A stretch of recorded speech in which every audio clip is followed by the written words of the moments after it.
చిత్తూరు జిల్లా కుప్పం మండలంలోని నారాయణపురం గ్రామంలో ఒక అమానవీయమైన సంఘటన జరిగింది. ఒక లేడీ ఒక మహిళను కూడా చూడకుండా చెట్టు కట్టేసి కొట్టారనమాట. ఆవిడ చిన్న బాబు ముందే, ఆవిడ కొడుకు ముందే కొట్టారు. ఈ సంఘటన అసలు ఎందుకు జరిగింది?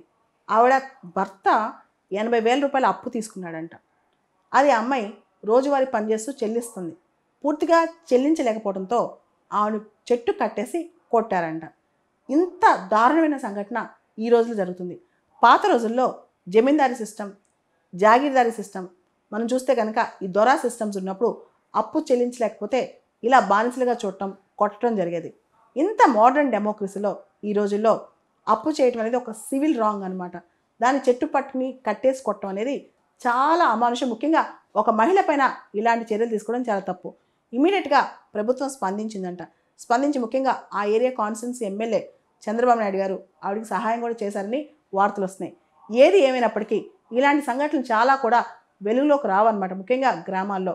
సో ఇలాంటి సంఘటనలు జరిగినప్పుడు ప్రజలందరూ కూడా అప్రమత్తంగా ఉండాలి. ఎందుకంటే 80,000 రూపాయల అప్పు, ఆ డబ్బులు ఎంత అని పక్కన పెడితే, అది ఎందుకు ఇవ్వాల్సి వచ్చిందో పక్కన పెడితే, ఇది ఇలా ఒక మహిళని చెట్టు కట్టేసి కొట్టడం, ఇలా ఒక మనిషిని కొట్టడం అనేది మహాపాపం అని చెప్పొచ్చు.